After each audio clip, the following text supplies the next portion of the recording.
जय हिंद। आप लोगों का एक बार फिर से स्वागत है आपके अपने YouTube चैनल एग्ज़ाम अफेयर्स में। अभी तक हमने जो पढ़ा था वो स्पोर फॉर्मेशन तक पढ़ा था। ठीक है, कैसे स्पोर फॉर्मेशन के ज़रिए नए नए ऑर्गेनिज्म पैदा होते हैं, यानी उसी टाइप के ऑर्गेनिज्म कैसे पैदा होते हैं। अब हम उससे अगले टाइप की बात करने वाले हैं जो असेक्सुअल रिप्रोडक्शन में ही आता है, यानी अलैंगिक प्रजनन में ही आता है। वो उसका नाम है फ्रेगमेंटेशन। फ्रेगमेंटेशन में क्या होता है कि ये होता, सबसे पहले ये जान लीजिए किसके अंदर में होता है, यानी सिंपल मल्टी सेल्यूलर ऑर्गेनिज्म होना चाहिए। सिंपल मल्टी सेल्यूलर ऑर्गेनिज्म होना चाहिए। ठीक है, अब ये फ्रेगमेंटेशन होता क्या है, जब आप किसी चीज को दो या दो से ज्यादा टुकड़ों में काट देते हैं या बांट देते हैं। ठीक है, दो या दो से ज्यादा टुकड़ों में काट देते हैं या बांट देते हैं, तो इसका मतलब क्या हो जाता है, इसका मतलब तब ये हो जाता है कि वही एक टुकड़ा जो होगा वो क्या करेगा, अपने आप को धीरे धीरे, जैसे ये इसका एग्जाम्पल जो है स्पाइरोगायरा और सी एनामन है। ठीक है, सी एनामन एंड स्पाइरोगायरा। स्पाइरोगायरा का मतलब क्या था, एक तरीके के एल्गी है। यहाँ पे ग्रीन एल्गी दिखाई गई है, बहुत सारी तरीके के एल्गी होती है, रेड एल्गी, ब्राउन एल्गी। यहाँ पे मैं आपको ग्रीन एल्गी दिखाता हूँ, आपने देखा होगा तालाब के अंदर या हरी हरी से एक परत बिछ जाती है पूरे तालाब के ऊपर। ठीक है, या बारिश का मौसम हो, अगर बारिश हो रखी हो तो पानी काफी टाइम तक इकट्ठा रहता है, तो वहां पे ये स्पाइरोगायरा अपनी जनसंख्या बढ़ा लेते हैं। तो कैसे बढ़ाते हैं, एक स्पाइरोगायरा जब टूट जाता है, तीन हिस्सों में टूट गया, एक, ये दो और ये तीन हिस्सों में टूट गया। अब हुआ क्या, अलग अलग स्पाइरोगायरा अपने आप को डेवलप करेगा, फुल्ली डेवलप कर लेगा एक नए स्पाइरोगायरा में। ठीक है, फुल्ली डेवलप कर लेगा एक नए स्पाइरोगायरा में। तो ऐसा करते करते क्या हो जाएगा कि पूरा का पूरा तालाब या जहाँ पे पानी इकट्ठा हो रहा है वो पूरी की पूरी जगह स्पाइरोगायरा से भर जाएगी, यानी हरे कलर की हो जाएगी। ठीक है, अब इसी का ही जो नेक्स्ट टाइप आ जाता है जिसे हम रिप्रोडक्शन, एक्चुअली में रिप्रोडक्शन नहीं बोलेंगे, इसे रिप्रोडक्शन नहीं बोल सकते, लेकिन अब बुक में दिया हुआ है तो पढ़ाना अपना फर्ज है।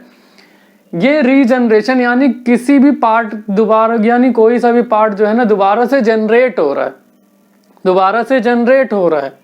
ऐसा नहीं है कि यहाँ क्या कहते हैं दोबारा से, जैसे यहाँ पे दोबारा से जनरेट होने का मतलब ये है एक्सीडेंटली ऐसा हो जाता है।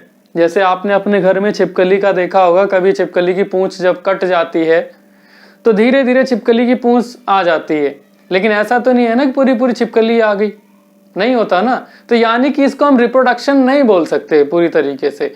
ये सिर्फ रीजनरेशन, यानी रीजनरेटिव पार्ट जो होता है वहां से सिर्फ वही पार्ट जो अपने आप को जनरेट कर सकता है वही बढ़ जाता है, वही पार्ट बढ़ जाता है, पूरी की पूरी छिपकली नहीं बड़ी हो जाती। ठीक है, कि एक नई छिपकली ही बन गई उस पूंछ के जरिए। तो यहाँ भी सेम चीज है, ये भी सिंपल मल्टी सेलुलर ऑर्गेनिज्म होना चाहिए जिसके अंदर ये रीजनरेशन होता है। प्लेनेरिया और हाइड्रा इसके एग्जाम्पल हैं। प्लेनेरिया और हाइड्रा इसके एग्जाम्पल हैं। हाइड्रा आपने बर्डिंग वाले केस में देख लिया था। यहाँ क्या हो रहा है, प्लेनेरिया का स्ट्रक्चर बनाया हुआ है मैंने। प्लेनेरिया को पहले तीन भागों में काट दिया, तीन हिस्सों में काट दिया। ये पहला हिस्सा, ये दूसरा हिस्सा, ये तीसरा हिस्सा। अब हो क्या रहा है, यहाँ देखो, पहला हिस्सा तो पहले से ही था, इसके पास दो हिस्से और डेवलप हो गए। ये वाला हिस्सा तो था इसके पास, मिडल वाला, फिर अप वाला और डाउन वाला हिस्सा डेवलप हो गया। उसके बाद ये थर्ड वाला हिस्सा था डाउन वाला, तो दोनों अप वाले हिस्से डेवलप। यानी किसी चीज को अगर मैंने काट दिया है या एक्सीडेंटली ऐसा हो गया है तो वो पूरी की पूरी एक सेल से पूरी की पूरी बॉडी बना ले रहा है। ठीक है, पूरी की पूरी बॉडी बना रहा है। लेकिन किसी किसी में होता है रीजनरेशन, यानी वो पार्ट जो है रीजनरेटिव होना भी चाहिए। ठीक है, अब आप ये बोल सकते हैं सर फ्रेगमेंटेशन और रीजनरेशन में फिर अंतर ही क्या रहा। ठीक है, ऐसा भी बोला जा सकता है, अंतर ही क्या रहा। तो यहाँ क्या है, ये पहले से ही ये रिप्रोडक्टिव पार्ट है इसका, रीजनरेटिव पार्ट नहीं है। ये रिप्रोड्यूस करेगा ही करेगा। इनकी ऐसी फितरत होती है कि ये बड़े होने के बाद ये टूटते रहते हैं और सारे के सारे नए नए स्पाइरोगायरा में बनते रहते हैं। यहाँ क्या है, ऐसा नहीं होता। दिस हैपन्स बाय एक्सीडेंटली, यानी ये एक्सीडेंटली होता है, कभी कभार हो जाता है। ठीक है, हाइड्रा के भी अगर 3-4 टुकड़े कर दिए जाएं तो वो भी क्या होगा, एक नए नए हाइड्रा में बन जाएगा। तो यहाँ क्या हुआ, पूरा का पूरा एक प्लेनेरिया बन के तैयार, यानी एक प्लेनेरिया को काट दिया गया था तो वो 3 नए प्लेनेरिया में बन के आ गए, 3 नए प्लेनेरिया में बन के आ गए। क्यों? इनके जो पार्ट से यहाँ रीजनरेटिव सेल्स आई हैं। ठीक है, तो यहाँ क्या है, different body parts have different cells, यानी अलग अलग बॉडी पार्ट है, ये अलग पार्ट, ये अलग पार्ट, ये अलग पार्ट, तो सेल भी अलग अलग होंगी। ठीक है, तो दिक्कत तो आएगी ही बड़े होने में, यानी फुल्ली डेवलप होने में ही। Existing cell undergo cell division, यानी जो पहले से ही सेल इसमें है उसके अंदर सेल डिवीजन होता रहता है, क्योंकि इसका पूरा का पूरा डीएनए इसके अंदर है। तो ठीक है, तो ये पूरी की पूरी नई सेल बनाएंगे। जो नई सेल बनाएंगे एग्जिस्टिंग सेल्स के जरिए, वो नई सेल क्या करेंगी, चेंज कर लेंगी और अपने आप को पूरा का पूरा डेवलप कर लेंगे कि हम क्या थे, यानी हम किससे कटे थे, हम क्या थे। अब ये 1 से हो गया 3, 1 से हो गया 3। अब यहां देखो, अलग अलग पार्ट, अलग अलग स्पाइरोगायरा कट कर दिया है हमने, तो वही स्पाइरोगायरा फुल्ली डेवलप हो गया है। यहाँ क्या है, 1 से 3 नहीं बने हैं, 1 से 3 नहीं बने हैं। यहाँ अलग अलग स्पाइरोगायरा बस फुल्ली डेवलप हो गए। यहाँ क्या है, एक उसके छोटे से पार्ट से पूरा का पूरा प्लेनेरिया ही बन गया। ठीक है, इसीलिए इसे रीजनरेशन बोला गया है। और ये रियल तरीके में अगर देखा जाए रिप्रोडक्शन नहीं है, सिर्फ रीजनरेशन है।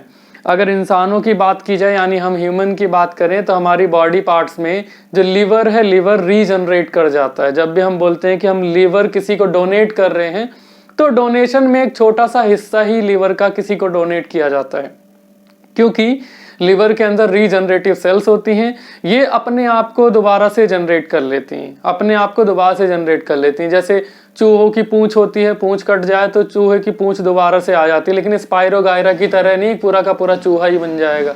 ठीक है, वो बस जनरेट कर लेती हैं। ठीक है, तो इसी तरीके से छिपकली के क्लॉज अगर कट जाते हैं तो दोबारा से क्लॉज आ जाते हैं। लेकिन हमारे अंदर जो बहुत ही ज़्यादा कॉम्प्लेक्स सिस्टम है जिनका सेल्स का, उनके अंदर ऐसा नहीं पाया जाता। वेजिटेटिव प्रोपगेशन, ये सबने देखा हुआ है और सबने कहीं ना कहीं किया भी हुआ होगा, बस उसी चीज़ को हम एक्सप्लोर करने जा रहे हैं। वेजिटेटिव प्रोपगेशन का मतलब ये है कि प्लांट के किसी भाग से एक नया पौधे का जन्म हो जाए, यानी एक नया प्लांट ही बन जाए या ट्री बन जाए, तो उसी को हम बोलते हैं वेजिटेटिव प्रोपगेशन। अगर हम यहाँ पे एक प्लांट बनाएं, ये फ्लावर और ये इसकी स्टेम और ये लीव्स हो गई और ये इसकी जड़ हो गई। ठीक है, तो अगर वेजिटेटिव प्रोपगेशन 2 तरीके का होता है, एक तो होता है नेचुरली, अपने आप ही हो जाएगा। ठीक है, अपने आप ही हो जाएगा। बात नंबर 2 क्या है, बात नंबर 2 है आर्टिफिशियल तरीके से, यानी इसे कृत्रिम तरीके से किया जाएगा, यानी कोई हम जैसे लोग इसे कर सकते हैं। ठीक है, पौधे के अंदर हम ऐसे कर सकते हैं। अब यहाँ क्या होता है, ये जो फ्लावर वाला पार्ट है ये तो रिप्रोडक्टिव पार्ट है, रिप्रोडक्टिव पार्ट है, यानी यहाँ से तो रिप्रोडक्शन होता ही होता है। लेकिन इतना वाला जो पार्ट अगर हम लेंगे तो ये क्या हो जाएगा, वेजिटेटिव प्रोपगेशन वाला पार्ट है, वेजिटेटिव प्रोपगेशन वाला पार्ट है ये वाला। यानी हो सकता है स्टेम से या रूट से या लीव्स के जरिए एक नया पौधे का निर्माण हो जाए, एक नया पौधा बन जाए। ठीक है, एक नया पौधा बन जाए। तो यहाँ पे एग्जाम्पल के तौर पे आप ये देख सकते हैं कि अभी सबके घरों में कुछ दिनों पहले आलू रहा होगा। ठीक है, जैसे जैसे थोड़ा थोड़ा ठंड का मौसम आता जाता है तो जो ट्यूबर होते हैं, यानी अगर मैं बात करूं पोटैटो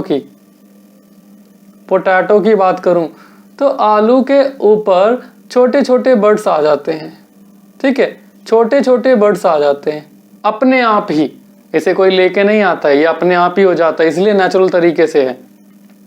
तो यानी इसे बोल देते हैं, बर्ड बोल देते हैं। ठीक है, अब यहाँ से अगर आप इसे कट करेंगे, यहाँ भी कट किया, यहाँ भी कट किया और कट करके मिट्टी के अंदर अगर गाड़ दिया इसे, तो क्या होगा, यहाँ से पोटैटो का एक नया नया पौधा जनरेट हो जाएगा। यानी एक पोटैटो की वजह से इतने सारे पौधे जनरेट हो गए, बर्डिंग की वजह से। ठीक है, बर्डिंग इसके बर्ड की वजह से।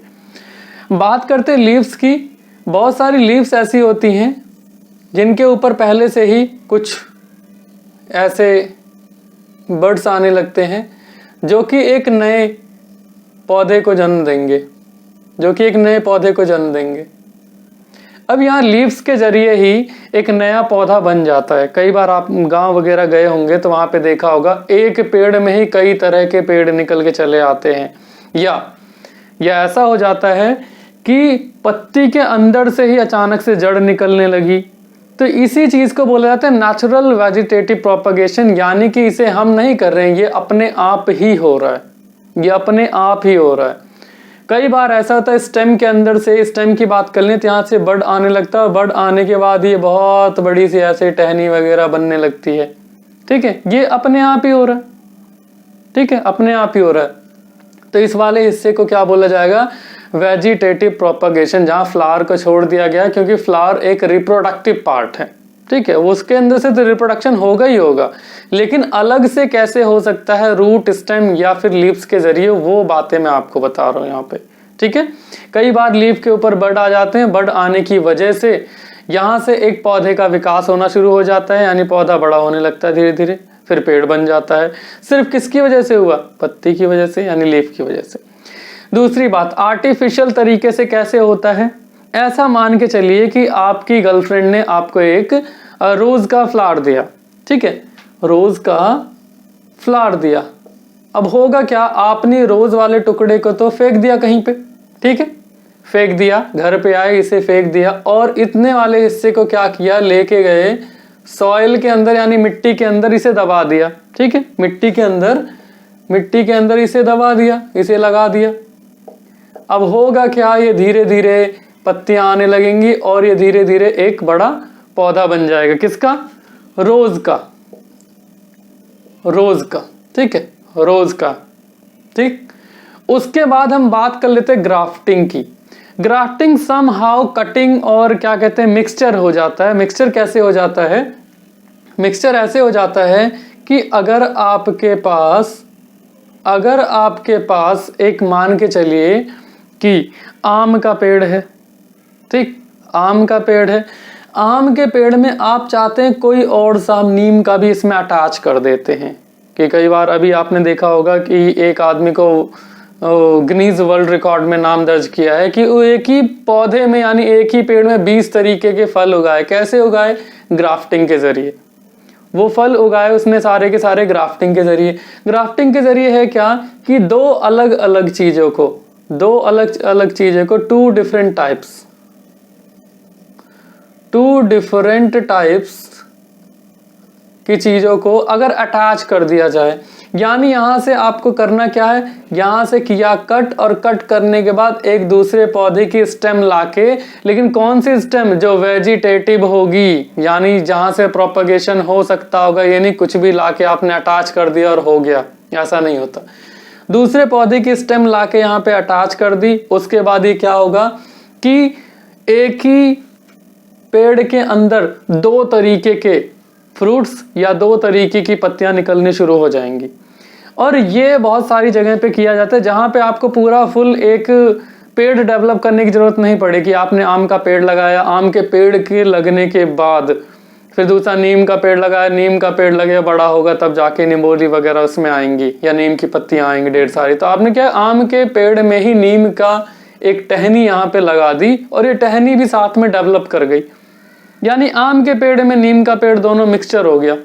ठीक है, और ये फुल्ली डेवलप होगा अलग अलग। नीम वाला पार्ट निमोली आएगी, आम वाले पार्ट में आम आएगा। ठीक है, बात करते हैं लेयरिंग की। तो जंगल में जब हम जाते हैं, जंगल में, तो लेयरिंग में क्या होता है कि बहुत सारे पेड़ पौधे ऐसे हो जाते हैं कि बड़े होने के बाद वो लटक जाते हैं। अगर जैसे ये बहुत बड़े बड़े हो गए, बहुत बड़े बड़े पौधे हो गए, कुछ में पत्तियां आई तो कुछ ऐसे हो गए, ये लीव्स हो गई। और ये लीव्स क्या है कि ये मिट्टी है, मिट्टी में धीरे धीरे ना मिट्टी को टच करने लगे। एक आध टहनी उस पौधे की मिट्टी को टच करने लगी तो मिट्टी के अंदर ही वो दब जाती है। जब मिट्टी के अंदर ही दब जाती है तो यहाँ से क्या होता है, एक नया पौधा बनने लगता है। ये वाला हिस्सा एकदम, अगर आप यहाँ से कट कर देते हैं, यहाँ से आपने कट कर दिया तो ये भी अपने आप में एक नया पौधा डेवलप हो चुका है। तो इसको बोला जाता है लेयरिंग, यानी लेयर परत चढ़ गई है, मिट्टी की परत चढ़ी इसके ऊपर और ये क्या हुआ, अपने आप ही फुल्ली एक डेवलप प्लांट बन गया, आपको कोई डेवलप नहीं करना पड़ा। ठीक है, या फिर अगर इसकी टहनी बड़ी थी तो आपने क्या किया, मिट्टी में दबा दिया, मिट्टी में दबा दिया। बहुत सारे जंगल में ऐसे पेड़ पौधे आते हैं जिनकी पत्तियां जो है गुलाबी गुलाबी कलर की होती हैं, खासकर आपको स्प्रिंग सीजन में ऐसा आपको देखने को मिल जाएगा कि जंगल के अंदर जिसकी येलो येलो और रेड रेड कलर की पत्तियां होती हैं। तो वो क्या होता है, उसकी टहनियाँ बहुत लंबी लंबी होती हैं, झुक जाती हैं, तो अगर वो मिट्टी को टच कर जाती हैं तो अगर आप उसके ऊपर मिट्टी डाल देते हैं और कुछ टाइम बाद यहाँ से कट कर देते हैं तो वो एक नया पौधा जनरेट हो जाता है। जो यहाँ से लास्ट टॉपिक बचा है वेजिटेटिव प्रोपगेशन का, टिश्यू कल्चर। टिश्यू कल्चर का मतलब क्या है, कैसे टिश्यू को बनाया है। किसी भी प्लांट की एक सेल को ले लिया गया है, प्लांट की किसी भी एक सेल को ले लिया जाता है। ठीक है, ऐसा समझिए प्लांट की किसी एक सेल को, लेकिन ये क्या है कि ये लैबोरेटरी में बनाया जाएगा, लैब के अंदर इसको बनाया जाएगा। एक वॉच ग्लास में एक सेल को ले लिया गया है, सेल के, अब सेल को किस में रखा गया, प्लांट की सेल है जो, सेल को रखा गया न्यूट्रिएंट में, यानी इसे न्यूट्रिशन देना है, सेल तभी तो डेवलप होगी। न्यूट्रिशन दिया, न्यूट्रिशन देने के बाद ये सेल थोड़ी थोड़ी डिवीजन आने लगा, इसके अंदर सेल के अंदर डिवीजन आने लगा। ठीक है, डिवीजन आने लगा, डिवीजन आने के बाद आपने क्या किया कि ये जो डिवीजन हुआ, इस डिवीजन को एक नया नाम दे दिया जाता है कैलस, यानी कि ये अब जो है डिवीजन होने के लिए यानी डेवलप होने के लिए तैयार है, जिसे हम बोल देते हैं कैलस। अब इस कैलस में क्या आता है, हार्मोन्स को मिक्स किया जाता है, हार्मोन्स को मिक्स किया जाता है। अब इसे बड़ा करना है, जिब्रेलिन मिला दिया, ठीक है, ऑक्सिन मिला दिया, साइटोकाइनिन मिला दिया गया, इसके अंदर मिला दिया जाता है। ठीक है, जिब्रेलिन, साइटोकाइनिन, ऑक्सिन, ये सारी चीजें मिक्स करके उसके बाद क्या होता है, यही एक धीरे धीरे धीरे धीरे एक पौधे में जनरेट हो जाता है। ठीक है, इसी को ही बोला जाता है टिश्यू कल्चर। और ये टिश्यू कल्चर आजकल ह्यूमन बींग्स में भी चल रहा है, जैसे आजकल साइंटिस्ट बहुत ज़्यादा ख्याति हासिल कर चुके हैं, बहुत ज़्यादा मॉडर्नाइजेशन आ चुका है। आपकी स्किन का एक सेल लेकर के आपकी पूरी की पूरी स्किन तैयार कर दी जाती है लैब के अंदर, जिसको टिश्यू कल्चर बोला जाता है। लेकिन यहाँ मैं जो टिश्यू कल्चर बता रहा हूँ ये प्लांट से रिलेटेड है, कैसे वेजिटेटिव प्रोपगेशन हो रहा है प्लांट के अंदर। ठीक है, हाँ, वेजिटेटिव प्रोपगेशन उसी के जरिए होगा जो पार्ट वेजिटेटिव होगा। ऐसा नहीं है कि आप कोई भी पार्ट ले लेते हैं, बस उसके अंदर से आपने क्या किया, मिट्टी के अंदर डाला और एक नया पौधा तैयार हो गया, ऐसा नहीं है। वो चीज़ भी वेजिटेटिव होनी चाहिए। जैसे गन्ना लगाते वक्त आपने देखा होगा गांव में क्या किया जाता है, गन्ने को काटा जाता है और जो उसके बड निकला होता है उसी को ही मिट्टी के अंदर दबा दिया जाता है, तो वहीं से एक गन्ने का फॉर्मेशन हो जाता है। ठीक है, होप्स हो कि सबके समझ में आया होगा। जो चीज़ नहीं समझ में आई होगी आप कमेंट के जरिए पूछ सकते हैं। जय हिंद, जय भारत, पढ़ते रहिए और लाइक और सब्सक्राइब करना ना भूलिए। जय हिंद।